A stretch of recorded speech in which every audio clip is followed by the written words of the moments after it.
Hey everyone, you got Gord, your hurtin' hippie, and finally, after a 3-week respite because my young son was with me, I'm back with hippie news. Today, I've got 5 or 6 stories, can't remember, 5 or 6, 5 or 6, 10. I've got 5 or 6 stories to bring to you. I'm going to do it a little quicker, maybe than usual, because my boy's away with his mother for a bit, coming back soon. I want to make sure I cover all this, but remember, I always put a link below to the story, and I encourage you to read through the story and to click some of the clickbait that comes along with it, because the more we read, the more we know. The more we know, the better an advocate we can be. Let's start this off with my favorite thing, some of your favorite things, showing some of the medicine that we have around us. This here is a nice bud of platinum purple kush. Platinum purple kush, not just purple kush. Beautiful, beautiful bud. Very grape-like, very sweet. And many of you have been asking, so let's put a nice close-up of this plant for you all. There you go. People have been asking for that. There you are. Let's go full screen. The glorious, glorious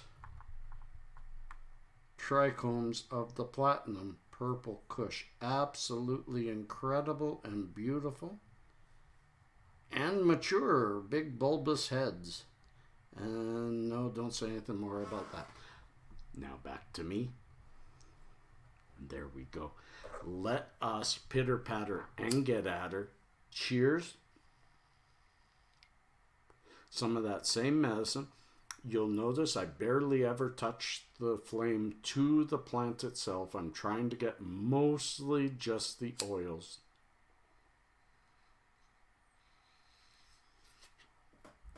A little easier on the throat because I don't smoke that way very often, and we are going to discuss this. But let's first start with our first story. Police in Michigan arrest an 80-year-old woman for less than 1/8 of marijuana. This is quite the story. Absolutely amazing. On the night of June 13th, Clare County, Michigan's Sheriff's Deputy Ashley Grunow knocked on the door of Dolores Saltzman. She was trying to find Saltzman's great-granddaughter so the deputy could return her lost phone and ID. While on the porch of the home, the deputy caught the odor of marijuana. When she asked Saltzman if the marijuana smell was because of her, Dolores was honest and admitted that indeed the marijuana was hers. And again, I don't bring the whole story to you. I start it off and then we talk. She actually spent the night in jail. Go on and read the story. It's rather maddening. She quotes, "Cannabis saved my life. I had a bad bleed a while ago and it helped me." This woman needed her medicine. And for less than an 1/8 ounce, she spent, 80 years old, a night in jail. If that were my mom, rest her soul, I would have been so angry. Her children must be angry. There's apologies coming, but absolutely ridiculous. That's why I bring this news show to you, so that we can talk about these things.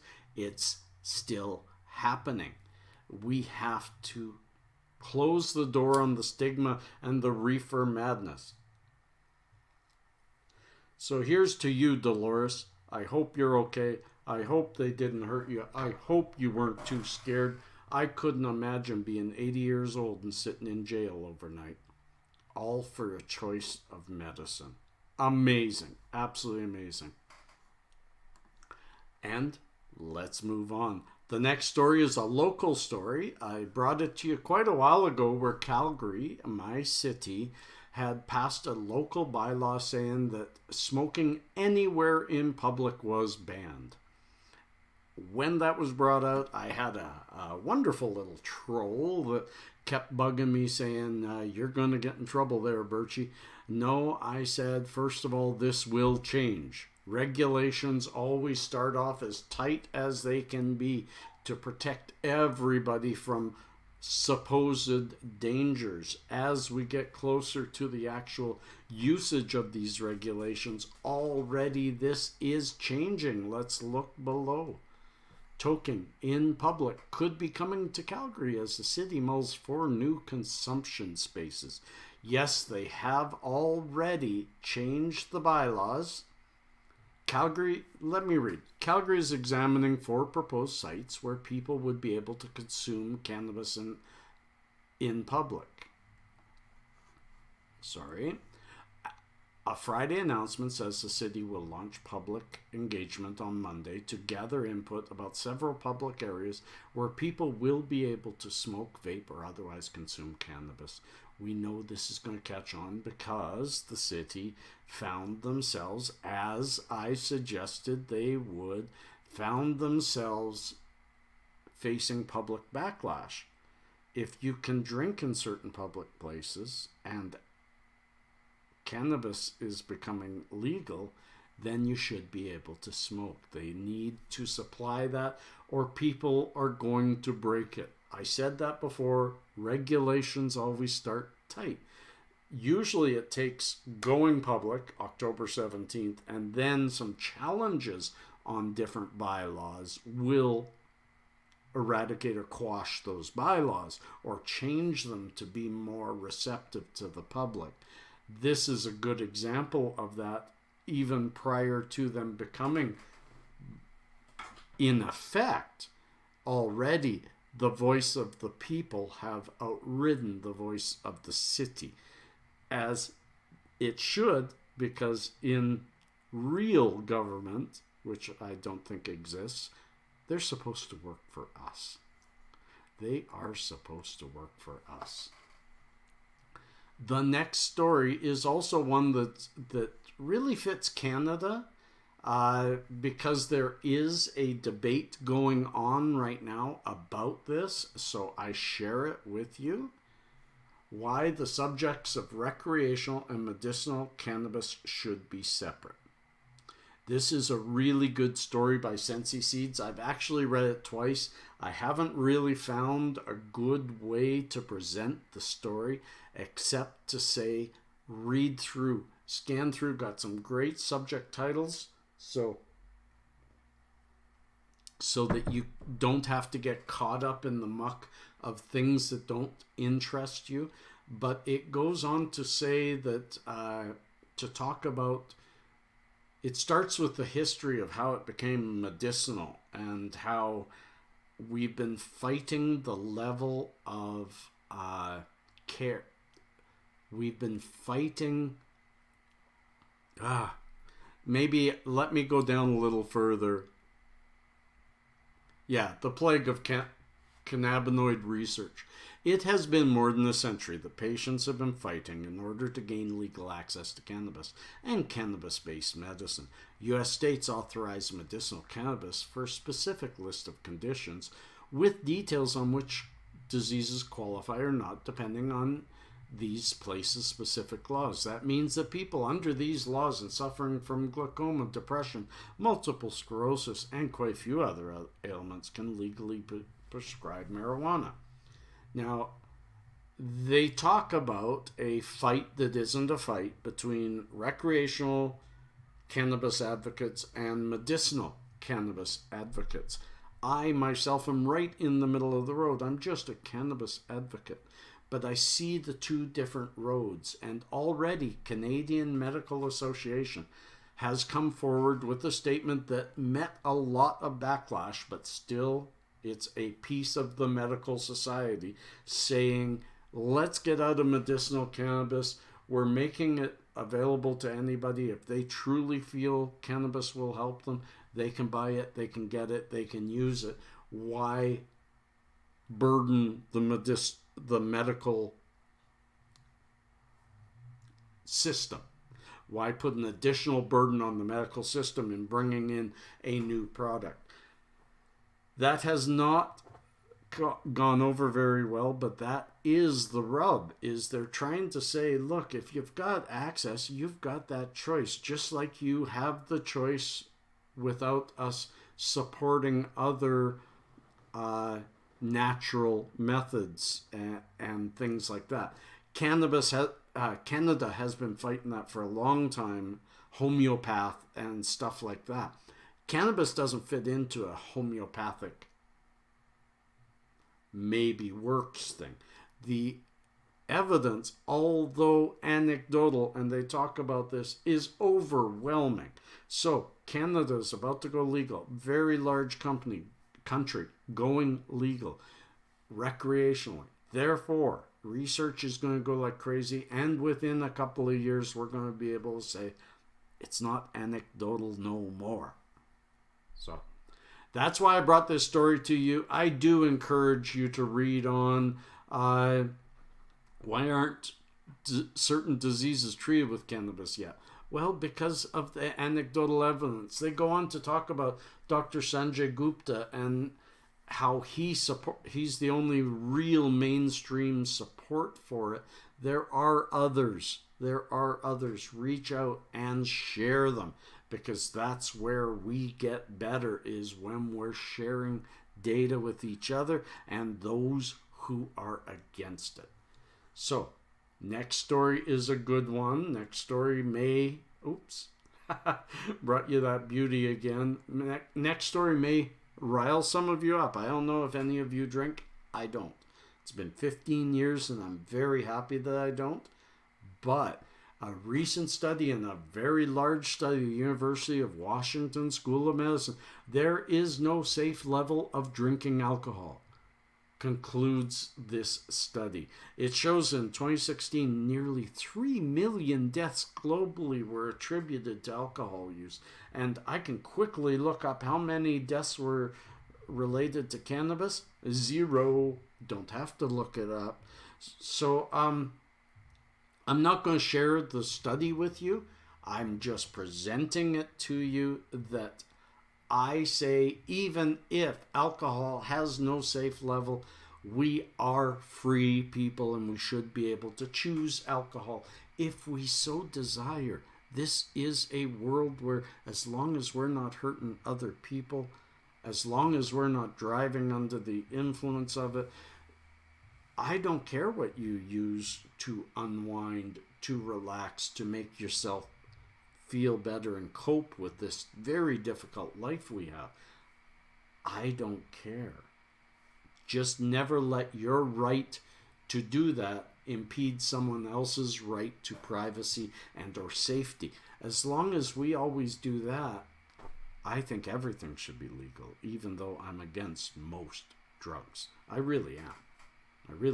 But I'm a libertarian. I say if you're not hurting anybody, if it's possible you may be hurting yourself, that's okay. That's a choice you have to make. And you have to make it educated. You have to look things up. You have to study and make your choices better. Don't ask others to educate you. We're in a world where you can educate yourself about anything. And once you think you know, search the opposite truth.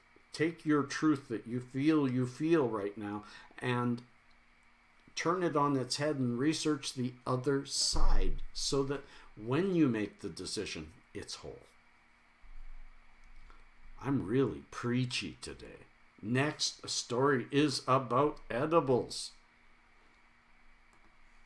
I like this story because a lot of you have asked about edibles. We talked recently on my channel about how cannabis helps asthma in a lot of people. Not everybody, but that's why I talk to your doctor.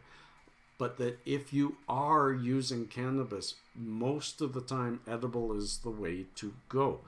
This is a really good one to share with those friends of yours, or read yourself if you don't know much about edibles, because it does go on to say exactly what happens in the liver. And I'm going to read this first paragraph because I really like this. It's very straightforward, and I'll give you a little bit of personal with it. It's all in the liver. After eating a cannabinoid infused edible. The cannabinoids or cannabinoids travel through the digestive system and eventually make their way to the liver, where THC, the psychoactive chemical compound responsible for intoxicating effects in cannabis, is turned into a compound called 11-hydroxy-THC. That is why an edible high is different from any other high. This metabolite is especially effective at crossing the blood-brain barrier and has a more psychoactive effect than THC itself. McGill University professor Dr. Mark A. Ware told the Daily Beast that the liver metabolizes THC into 11-hydroxy-THC. The effects are combined and compounds produce a much more intense high than smoking. It is very, very true. And it goes on to tell you that because of this, you can eat a edible and not feel anything.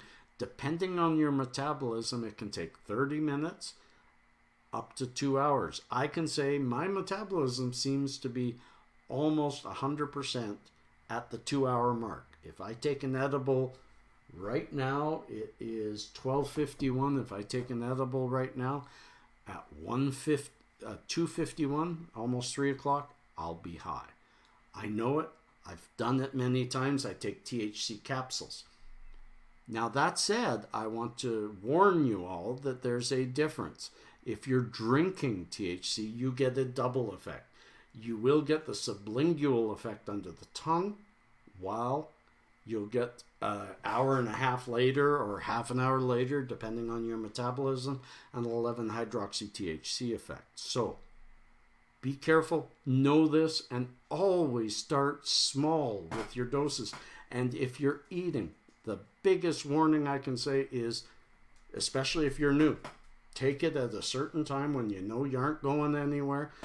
Time yourself, keep a little notepad so you know next time, do you make it a little stronger or was that perfect? Always start small. And I think we're on to our last story. We are. The last story, cannabis taxes. This I like. I don't like taxes. I'm against big government. I'm against taxes.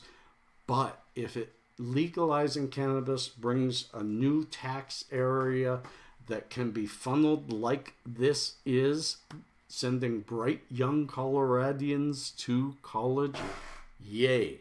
I hope we can see that same windfall in Canada and start supporting our schools a lot more. The money's been drained from our schools.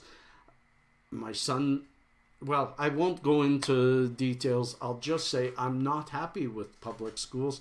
There is not enough exercise for our children. There is not enough outdoor activity for our children. There is not enough extracurricular activity for our children. And hopefully through taxes, through our advocacy, through us becoming more connected with our government, we can solve this. We can solve this. So, my friends, back to me, back to the end of this, and one more week of Hippie News. It'll be a week away because I'm away in BC next week, but in 2 weeks from now, I'll bring you another edition, and I hope you enjoy. Peace and cheers, friends. Love and harmony. Look for somebody without a smile. They need yours. It's beautiful. Peace out.